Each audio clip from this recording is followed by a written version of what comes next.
Okay, go on. Okay, Reverend Ian, Roger, Cool. 007, we'll be discussing the behaviour of homosexuality, being gay, and how we approach that as a Christian, how we speak about it as Christians. Hopefully in an effort that we can speak to people who are homosexual, who are being gay, who we can speak to in a way that's, I suppose, is more inviting, more open, more friendly. Because a lot of what I see, to be fair, is going down the road of more being homophobic than Yeah. representing God and saying Yeah. we're standing for God and Yeah. his standards. Some of it, the way people see react to it is more a case of bond them. You know, that kind of, like before I became a Christian, I used to hear songs like from people like Buju Banton or that used to get him in trouble. And I used to sing them songs and I think back now, I think, whoa, they were quite strong, you know, Yeah. killed a lot, burned a lot and all this kind of thing. It's just a different world. So it's not just the church many of the churches anti-gay. A lot of the world is in that respect. Because those songs weren't coming out of the church, they was coming out when I was in the clubs and dancing. That's a bit of a diversion, but I'm just showing you some history where I'm coming from. But now I want to touch on the case of, okay, I come to you as a gay person, Raja, and I say I've been like this from day one. Cool. Nothing happened to me. I didn't have an experience that I can remember that took me down that road. Yeah. But from the day I was born, I've liked the same sex. I've never had an inclination for girls at all. To the point where, I'm in a relationship now, I love the person, want to be together, one-on-one. Cool. Would that cause a problem for you then, as a Christian, in terms of how you engage with that? And imagine if this person then is Christian on top of that. So how we're dealing with this as somebody is Christian. I'm throwing it out there, not necessarily saying come up with some wonderful answer, but it's making it a bit more, Okay, cool. It's not as easy as to say, okay, just change your Straightforward. mind Yeah. and it's okay, or we can deliver you from that. What they're saying, this is who I am, this is what I do, this is what I know. How do you deal with that? Wow, this is deep. This is where we're going deep. The church is. I mean, one of the things that seems to be watering down now, this whole thing about sin, separation from God. Yeah. And the good news is we've all sinned, but while we were yet sinners, Christ died for us, all of us, Yeah. all of us. And I think that was a I'm recognition. glad you said the second part. Yeah. I thought you said the good news is we're all sitting there. Yeah. But I know what you mean. You know what I mean. I know what you mean. And that the fact is, it's a given. We have all sinned. Yeah.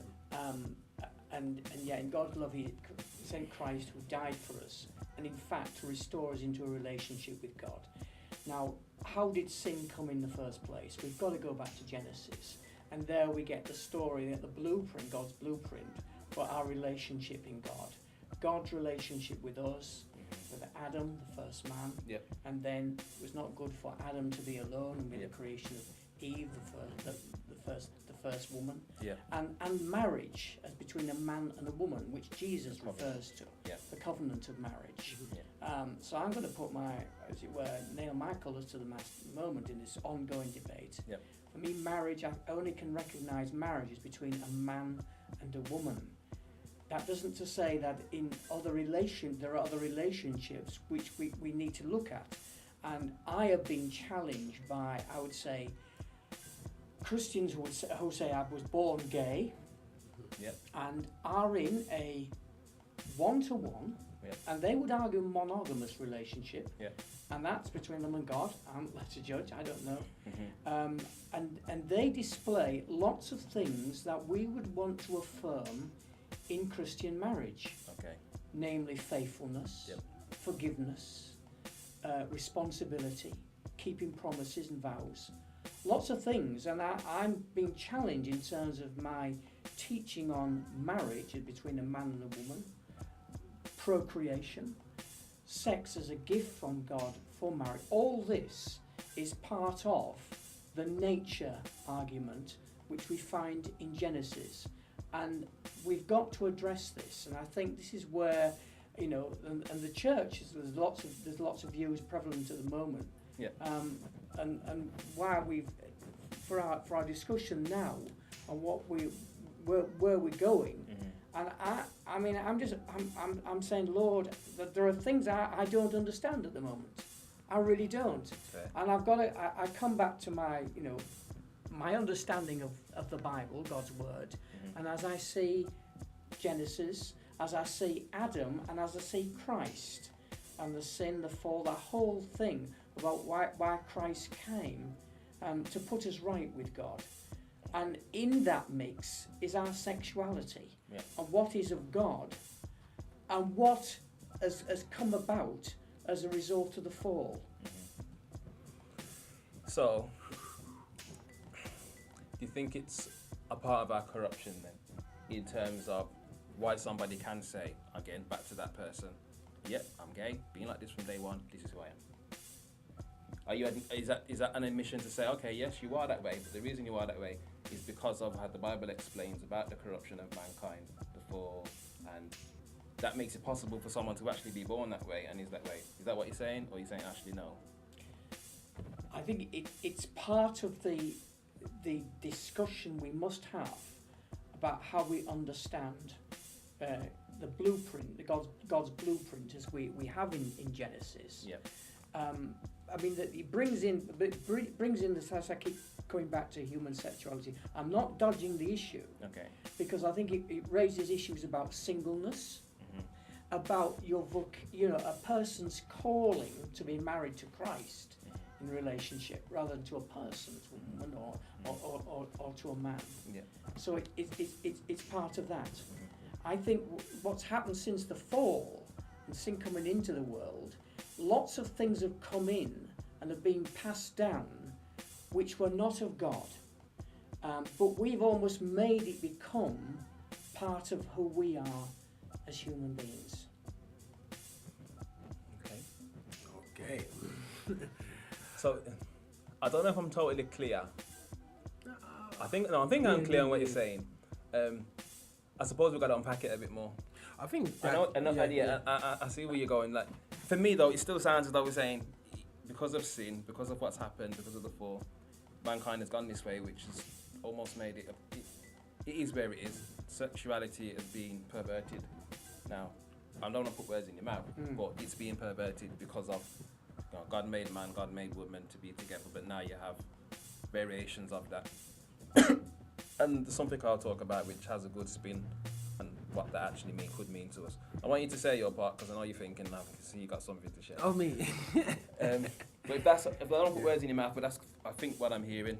Is that right in terms of it has been perverted and that's why people can say, I'm gay and do what I'm doing. And we have to wrestle with that and say, well, how does that work then in terms of marriage, in terms of them saying, oh, I'm a Christian or not? How does that work in terms of God and us relating to people who actually live that way? Yeah. So, me personally, I think Pastor's brought amazing, great point. I think that before we even start thinking that we're going to be ministering or talking to people on a ministerial level, I'm not so talking about just talking at a general level, because we talk to people every day long, so it's not a case of, we don't talk to them, or it's nothing to do with that. But if we're going to be talking on a level of a Christian point of view, when it comes to anybody who is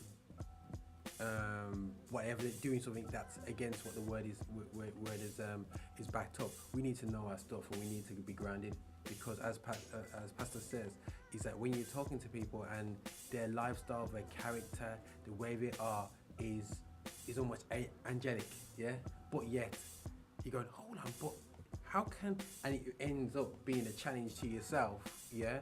And I think that sometimes maybe a bit of a reversal. We're going to make sure that what we know our word and that we know what we're standing for, and if we truly do believe it, because there's some things that you just see straight in front of your face that defies what you've been taught. You've been taught that someone's homosexual is a nasty person, this, that. But when you find out they're absolutely, I know plenty of them are really great people. but does that go back to the stereotypes? Yeah, stereotypes thing, and then when that gets challenged because we're not taught correctly, we get taught based upon stereotypes, yeah? We get to a stage where we're going, okay, right, this actually is okay, and that means there's, I'm in the, I work within gospel music, and there is, I don't want to be shouting it out, but there is a culture of acceptance when it comes to homosexuality, because really and truly, are they actually grounded and in the word, or is it a case of, I'll keep quiet so I can get away with what I want to get away with? It's just, it's a situation where it's a case of, well, they're great people, they're fine, they're whatever. that's not the issue here. It's just, we're not talking about character here. We're talking about, what I remember growing up, there's these people next door to us, yeah? Great people, fantastic. It's called Uncle Ted and Auntie Kay. Beautiful people, but they weren't Christians. You know what I mean? They weren't Christians, but they were fantastic. Their bicycle sweets. Uncle Ted showed me how to head the ball over the fence and all these different things. They're great people, but the reality of the situation is that, according to my Bible, there's only one way to the Father, and that's through His Son, Jesus Christ. Yeah? Now, unfortunately, there's going to be people who have great character, and we got to know within ourselves where we're coming from. And unfortunately, whether they're homosexual or not, whether they're gay or not, yeah, we're going to know that, that's right, that's wrong. And, according to my belief system, before we even start the conversation. I think you made a good point, and we'll probably have to unpack this again. And go on. Sorry. And speak about it more. No, because Yeah. I think what you're pointing out is a good one. Off the back of what Reverend Ian was saying, in terms of it's not an issue. My example at the beginning is not an issue of behaviour, because I'm saying this is who I am, not how I'm behaving. And even looking and researching it and realising someone can have gay proclivities, as used by Reverend Harper, or desires, but don't actually practice their homosexuality out of it. But they're still gay. Yeah. So I'm a man, I fancy a man, but I'm just not doing anything with any. Yeah. So I'm talking about that person rather than someone who's actually doing it. And then we're looking at the issue then of nature. Like, okay, does that mean naturally someone can be born that way? And if they can, how do we do that as a Christian? Cool. And whether we actually think that can be the case, does the Bible support that or not? So I want to touch on that a bit, and I'll do that as a way of opening for the next time. So, yeah, we're ready. Yeah, man. Okay.